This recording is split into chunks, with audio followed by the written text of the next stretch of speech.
i7 ગુજરાતનો અવાજ। નમસ્કાર દર્શક મિત્રો, i7 ન્યૂઝ ગુજરાતીની સાથે હું છું આપની સાથે પાયલ બામભણિયા। તો જોઈએ આજના મહત્વના। આણંદ જિલ્લાના અંકલાવના અંબાલી ગામમાં મુખ્યમંત્રી ભૂપેન્દ્ર પટેલે આણંદ જિલ્લાના પ્રવાસ દરમિયાન અંબાલી ગામની મુલાકાત લીધી હતી, જ્યાં તેમણે ગ્રામજનો અને શાળાના બાળકો સાથે ખૂબ જ આત્મીયતાથી સંવાદ કર્યો હતો। નિર્ધારિત કાર્યક્રમોથી દૂર મુખ્યમંત્રીએ જ્યારે ગામની શાળાના ગણવેશમાં સજ્જ બાળકો અને ગ્રામજનોને જોયા ત્યારે તેમણે સમય કાઢી તેમની સાથે સીધી વાતચીત કરવાનું પસંદ કર્યું હતું। આ ક્ષણ મુખ્યમંત્રી માટે ખૂબ જ અલગ અને આનંદદાયક અનુભવ રહી હતી। ગ્રામજનોએ પણ મુખ્યમંત્રી સાથે પોતાના વિચારો રજૂ કર્યા। ગોબર ગેસ પ્લાન્ટના સફળ અમલીકરણ અને તેના દ્વારા ગામને કેવી રીતે આત્મનિર્ભર બનાવી શકાય તે વિષય પર વિસ્તૃત ચર્ચા થઈ હતી।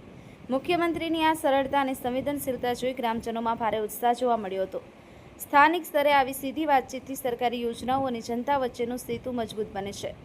શિક્ષણના પાયાને મજબૂત કરવા અને ગામડાઓને સ્વચ્છ તથા ઉર્જાવાન બનાવવાના મુખ્યમંત્રીના અભિયાનથી અંબાલી ગામના લોકોમાં નવી આસ્થાનું સંચાર થયું છે।